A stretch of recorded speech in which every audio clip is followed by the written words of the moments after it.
everyone, this is Across the Board with Jeff Grant here at SBRForum.com, looking at NBA action. Friday night, the Atlanta Hawks versus the Brooklyn Nets in the first ever meeting between these two teams at the Barclays Center in Brooklyn.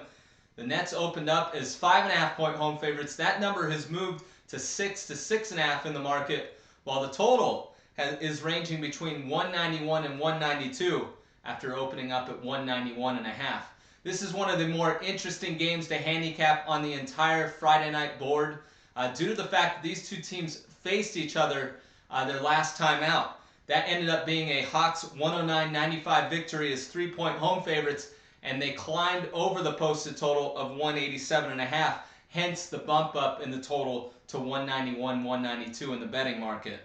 The Hawks played that game without the services of leading scorer Josh Smith, who was suspended by the team for his actions in a Tuesday practice earlier in the week. He is going to be back for this one. It was surprising that they put up 109 points when you look at it at face value, with Smith combining to score 56 points in the last two meetings against the Nets. But they have played at a higher tempo pace in 3 games without Smith in the lineup this year, 107.3 points per game in those contests. Expect for it to be a slower type pace in this game, with Smith, of course, on the defensive end and also getting the ball in the post.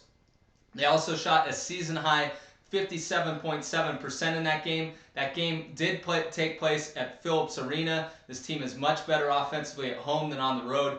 They've been atrocious shooting-wise on the road away from Atlanta, especially when they were held to under 60 points against the Chicago Bulls earlier in the week.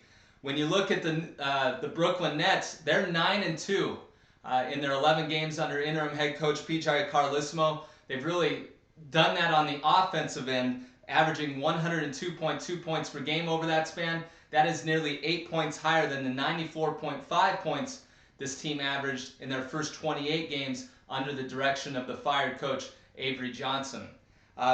When you get into the numbers here, I think the Nets have to get back to it on the defensive end.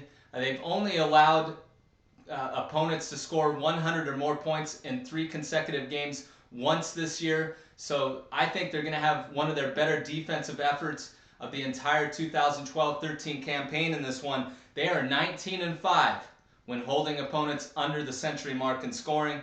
I don't find any clear advantage in terms of the straight bet wagering in this one. Honestly, the line scares the daylights out of me with it opening up at 5.5 and moving up to 6.5 in some places. That would signal to me that maybe the Nets are the play, even though they haven't had the best of it in this series of late. 0-2 against the spread, the Hawks in their last 2 games as road underdogs of 6 to 6.5 points, while the Nets have failed to cover the spread in their last 4 opportunities this year when laying 6 to 6.5 points. So with all that being said, I'm going to look at the total. I think it is an overcorrection in the market. I expect a defensive game, especially with the Brooklyn Nets looking for revenge after losing a game. That was the second game of a back-to-back. PJ Carlesimo said his team was exhausted after the previous game, so expect for them to lock down Atlanta, a team that hasn't really done very well offensively on the road. I'm going to pick under 192 in this contest. This has been Across the Board with Jeff Grant here at SBRForum.com. For any further information on this game or any other on the NBA board, you can follow me on Twitter at Jeff Grant Sports.